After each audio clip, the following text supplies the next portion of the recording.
Thank you. Good morning. I have a question. We had an election last Tuesday where we elected Donald Trump, the next president of the United States. Or did we? Okay? Did we? Does the Electoral College even exist?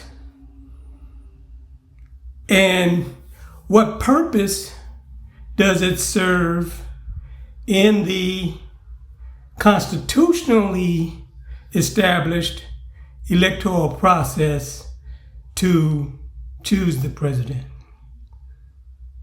And if it doesn't exist, why would we need to abolish it? So in order to understand whether or not it should exist is you have to go to the Constitution of the United States and find the process that we are required to use to choose the president. And when you do that, you will find that nothing we did on Tuesday meets any of those requirements.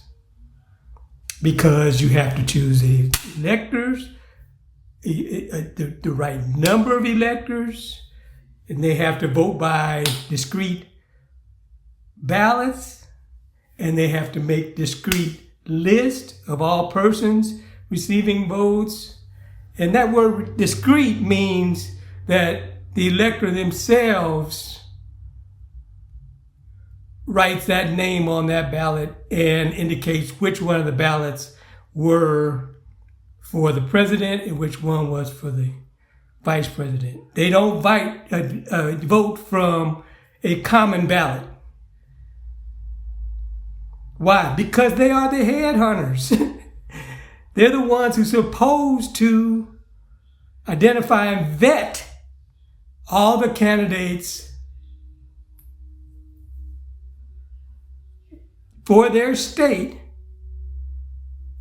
on behalf of all the people of their state that must be considered by the states in Congress to determine their choice by vote.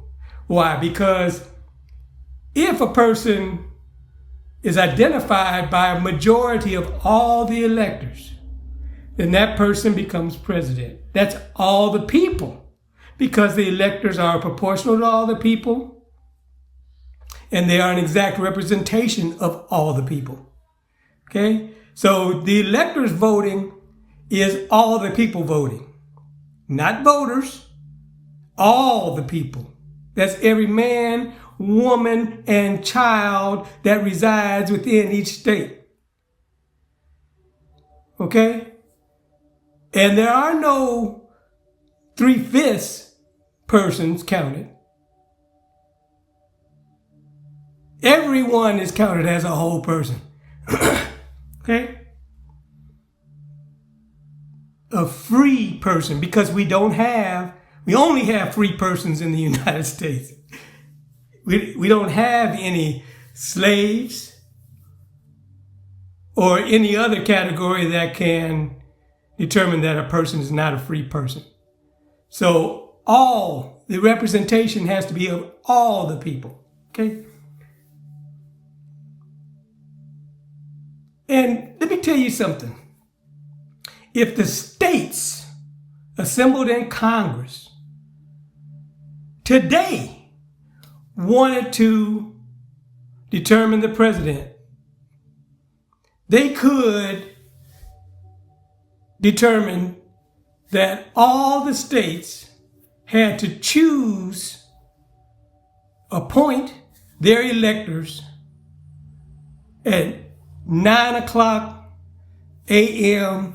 Eastern Standard Time tomorrow, and that the electors had to give their votes tomorrow and prepare their list and certify them and seal them and transmit them to the seat of government by close of business tomorrow.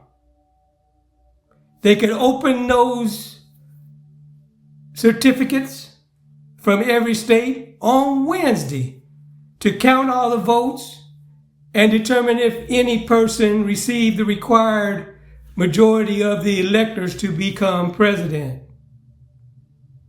And if no person got a majority of all the electors, which is again the majority of all the people, then only the top 5 persons on that aggregate ranked list will form a ballot for the states to consider to determine their choice.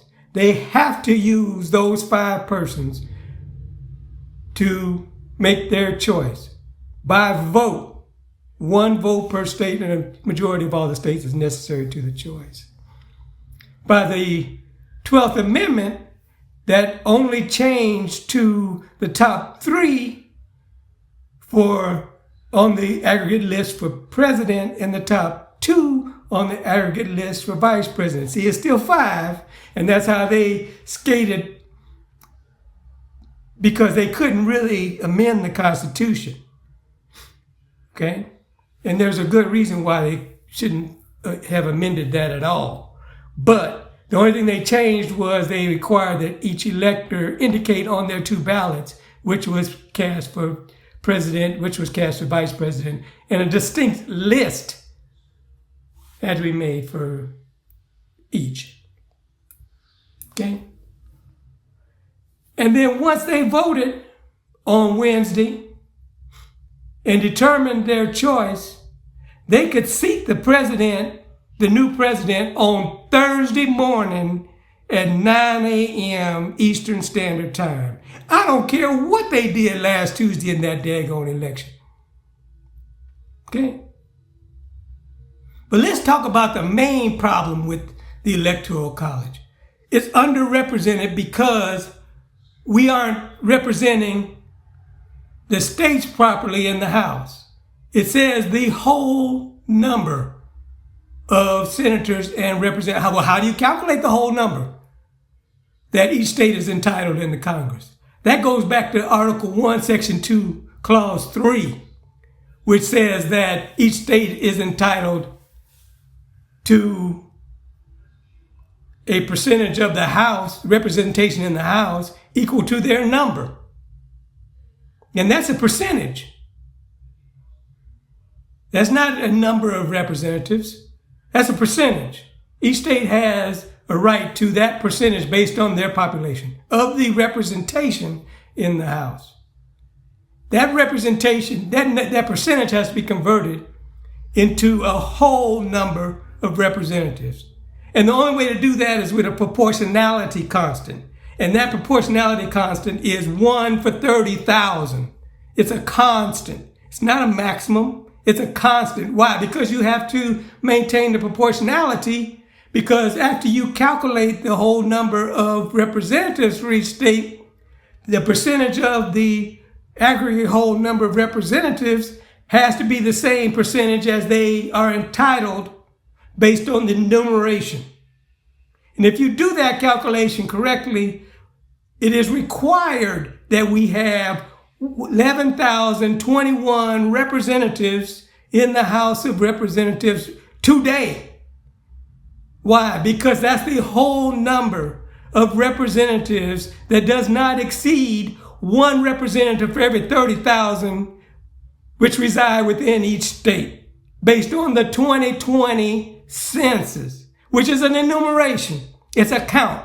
And all the people have to be counted as a whole person, because we don't have any slaves or any 3/5 persons today.